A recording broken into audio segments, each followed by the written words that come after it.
The disciple, almost apostle Peter, is going to join us in a moment, but I want to invite you into the story because we're all going to be in it together, and it will help you to know when and where we are as we approach this moment. In Scripture, we're at the end of the Gospel of John. In the course of the story, we're in that moment when Jesus has died, risen again, appeared to the disciples in a room, appeared again to the disciples in a room because Thomas missed the memo and wasn't there the first time. Met Thomas right where he was. That's another sermon, and it's part of this one. They've traveled from Jerusalem, where that room is, back home to Capernaum, near the Sea of Galilee, where they were and are fisher people. And so here we are as disciples. Here we are as disciples who have made this journey together these 3 years, all of these stories, now wondering what's next.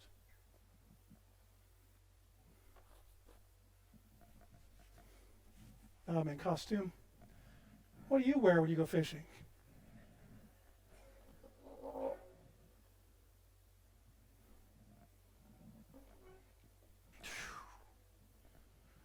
What a journey. Look at these nets. Gosh. I guess we just threw them down 3 years ago, didn't we? It looks like. How do they tie themselves in knots? That's what I want to know. Good grief. 3 years ago. You remember? 3 years ago we were over there fishing. And there he was. He said, well, put down your nets. Which apparently we did, because look at them. Put down your nets and just come with me. We're going to go fish for people. And we did. That was the craziest part, I think. We did. We just said, well, okay. And we threw our nets down and we went fishing for people. Followed this person. There was something compelling about the invitation, something that was so hard to ignore. Do you remember? We couldn't. It was a question, sort of, and it was like a command. Follow me. And we did. I remember thinking, what will happen with my family? But there wasn't really a choice, or didn't feel like it. I don't know. Now here we are. I don't know what to do. So I think I'm going to go fishing. Let's go fishing. That's what we used to do. That's what Dad taught me to do. That's what his dad taught him to do. His dad built that boat. Did you know? It's a great boat. We've kept it going. It's a beautiful day. Not like those storms we had this morning. It's a good day for fishing. 3 years. You know, there were a lot of times when I felt like I do now in those 3 years. When I had questions, when I wondered, what now? I remember the first one. Do you remember that wedding? It was over at Cana. We were just there for the wedding. Jesus' mom was there. We all got invited. It was a great party. So they ran out of wine. And his mom went and got Jesus and said, he'll help you figure out what to do. Now, Jesus' family, they were carpenters. They built things. I never knew they were in the wine business. But he'll know what to, I'm like, what's going to happen? Party's going to end early. That's what I thought. Kind of disappointing for the family and the bride and groom to have the party just kind of fizzle out because they didn't have enough supplies. He said, fill the jars with water. Right to the top. They were big jars. People aren't going to take water they've been drinking. They don't want water. How's that going to work? And then they scooped it out, and it was the best wine. And the party kept on. I'll tell you, I never heard anybody talk to their mom the way he did that day. Woman! I go, oh, if I talked to my mom or even my mother-in-law like that, that'd be it. I'd be... But there was just what we needed at the right moment. That seemed to happen over and over again. Somebody would come with their hand, and all you'd do is touch it. And they'd be whole again. No longer unclean or outcast. I remember that woman in the crowd who touched his cloak. We were pressed in with it. Do you remember that crowd that day? It was terrifying. They were all jammed in against us. I was afraid of what they would do. Afraid for violence. When people get jammed up like that, somebody's going to get hurt. And this woman touched his cloak. Apparently, we didn't know. He said, "Who touched me?" Like, well, everybody, we're all jammed together. How do you know somebody touched you? You can't get away from these people. No, someone touched my cloak. I know. She had just touched the bottom of his cloak. And her bleeding, which had happened for so long, stopped. And she came forward and said, I touched your cloak because I need healing. Your faith has made you well, he said. Your request is granted. We found out along the way, when we needed things, when we asked for things, when we saw people asking for things, he was there for those requests. Over and over. Sometimes when we were arguing with each other about which thing was true, who was that one where you remember, we were trying to decide whether I was more important or whether you were? He's like, it's not what you think it is, guys. Whoever's last, all that. It's still confusing to me. I don't know. But he was there with an answer even when we hadn't asked him.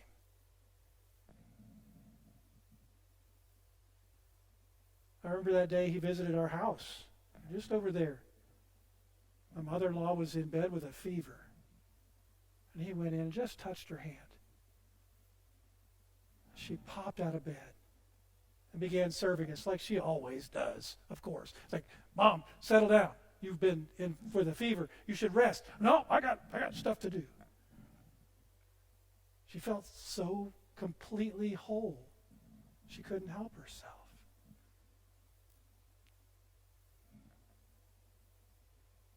I remember that day in a boat. We'd been over there on the other side of the lake all together. We all got in the boat together. There was a storm brewing, kind of like that storm we had this morning. There's no business. I've known this lake my whole life. We've been out here fishing. There are days when you don't go out on the lake. It's foolish. He said, let's all get in the boat and go to the other side. He went in the back and went to sleep. I get he was tired. He'd been talking to people and all these healings and everything else happened. I'd be tired too. He just was snoozed right off. He looked kind of peaceful there. And then the lake, the storm. We tried for a while. We were rowing everything we had. Finally, dude, wake up. We're perishing here. The boat's about to capsize. I don't know how the water in the bottom of the boat didn't wake him up. And he awoke and said, peace. Be still. And the storm stopped and we were okay.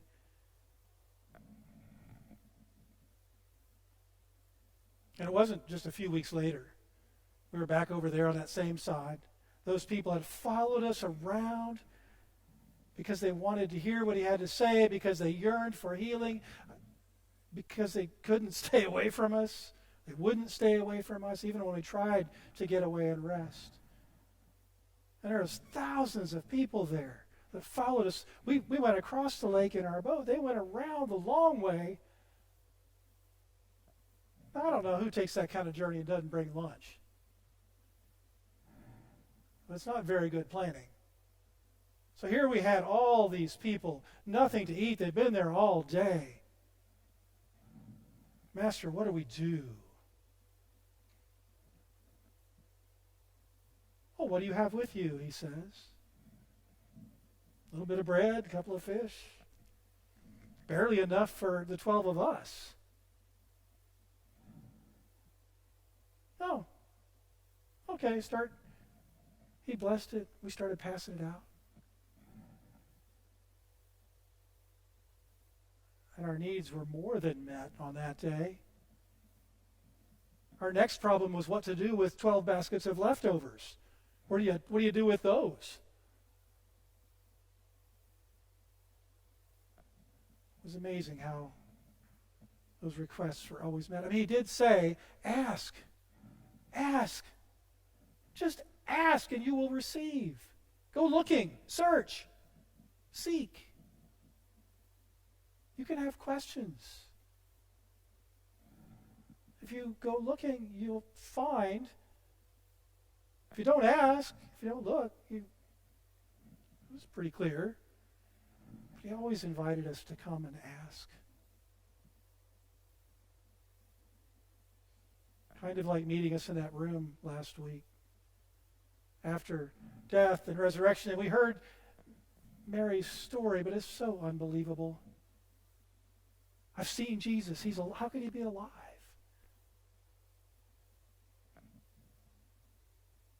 We saw him. He spoke to us. He told us to come here. Said he'd meet us here. All I see is all y'all. I've been looking at your faces my whole life. Fishing. Sometimes I wonder if it's 3 years down the tubes, following some guy around. Now here we are. Here we are right back where we started.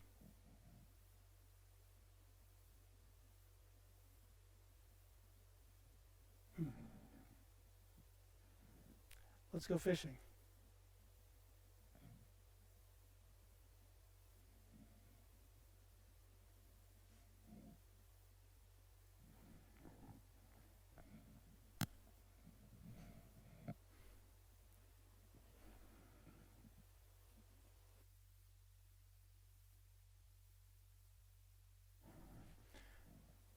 Now, if you remember the rest of that story, they fished all night.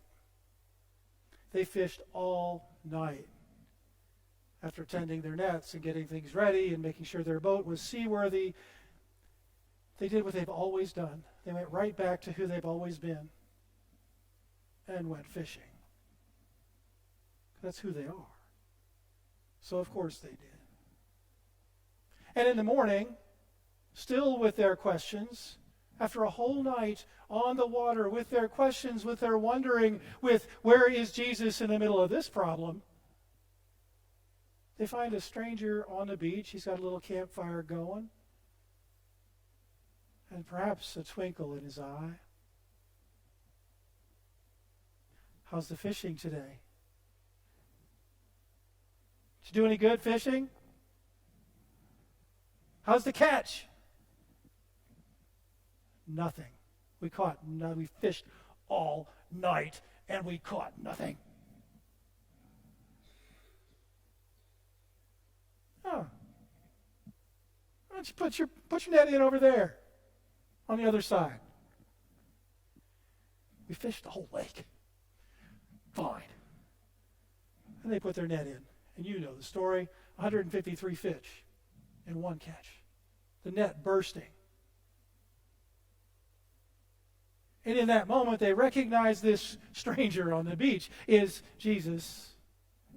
Against all common sense, against everything they've known, a person who died is there on the beach, meeting their request.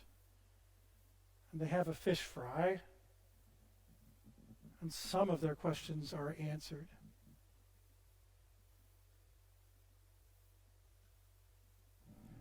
Jesus walks with us through our problems and in our problems and through the night.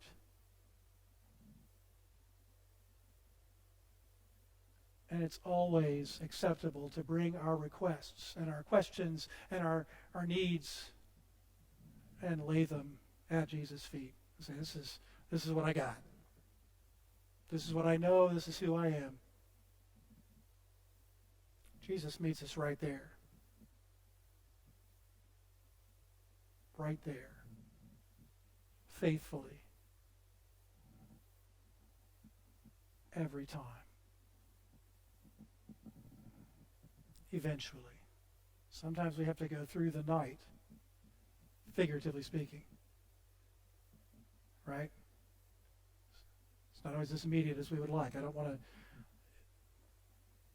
ignore that part. Sometimes we go through the space in the middle. Jesus walks with us through that space in our requests. But if we stay with it, if we fish all night, Jesus is faithful.